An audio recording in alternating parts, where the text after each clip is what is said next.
Hey everyone, how's it going? So this video is actually a speech I did for my public speaking class, and I thought this topic would be a great topic that everyone should learn about. And my professor said I did pretty good on it, so I'm like, okay, well, might as well just upload it. And shout out to my family and my friend for being in my audience. I really appreciate the help. It means a lot to me. And on to the video. Hope you enjoy.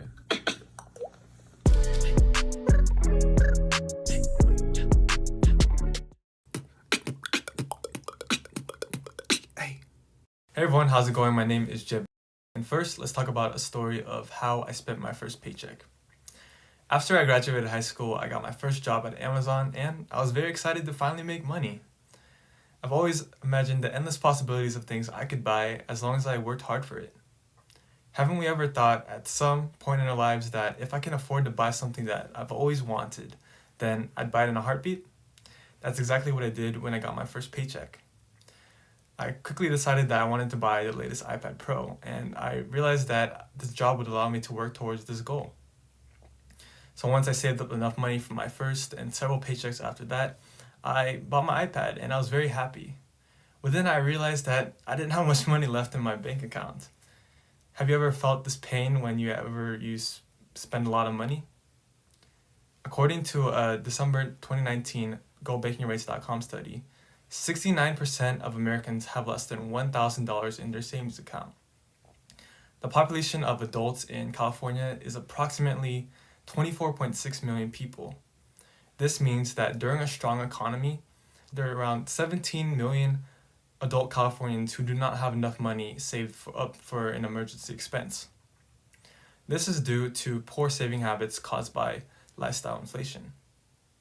Today, we are going to learn about lifestyle inflation. We'll be discussing what lifestyle inflation is, how it affects you, and how to manage it.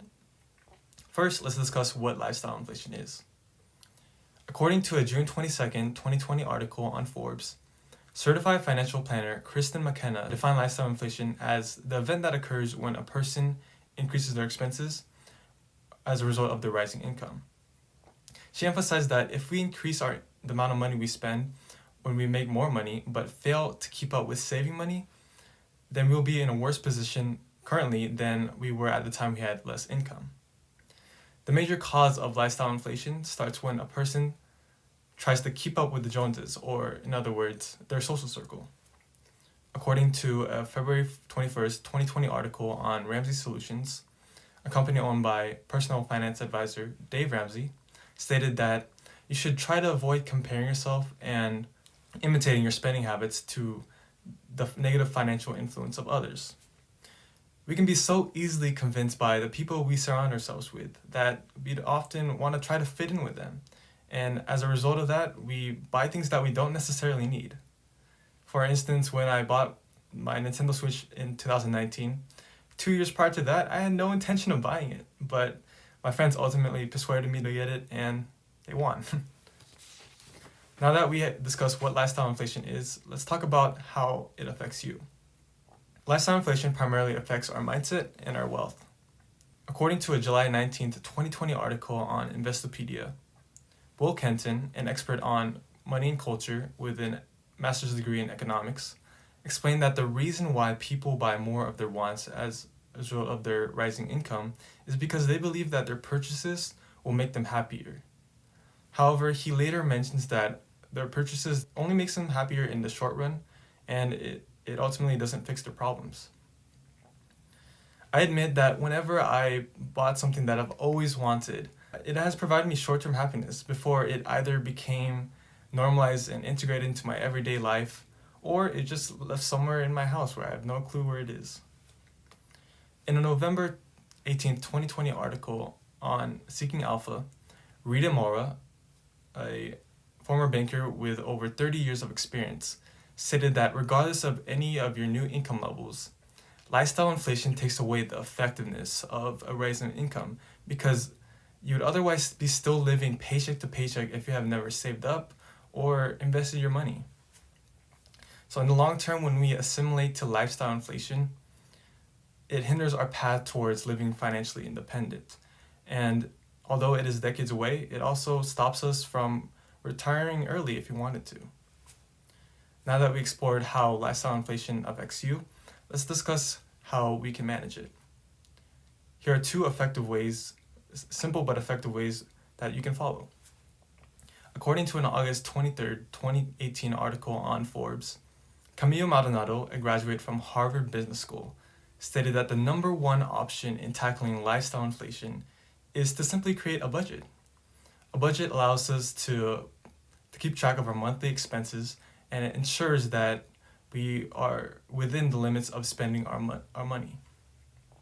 One simple and effective way I save my money I budget my money is by using an app called Mint, which ensures that I live below my means.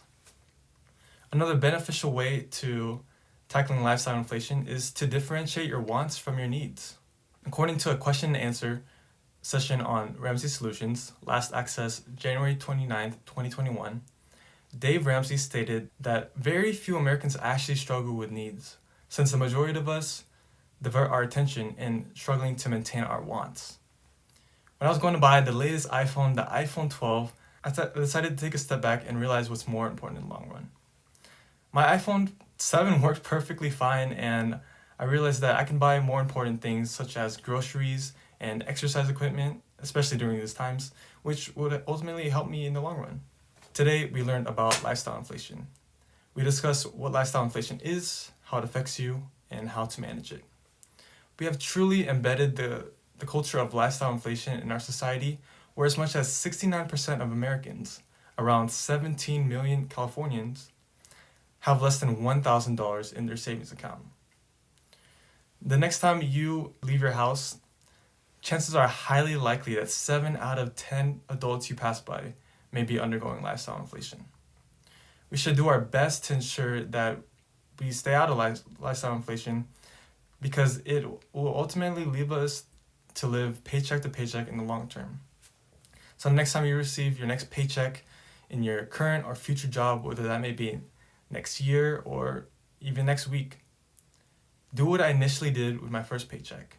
Save it and evaluate what you need to spend it on. Thank you.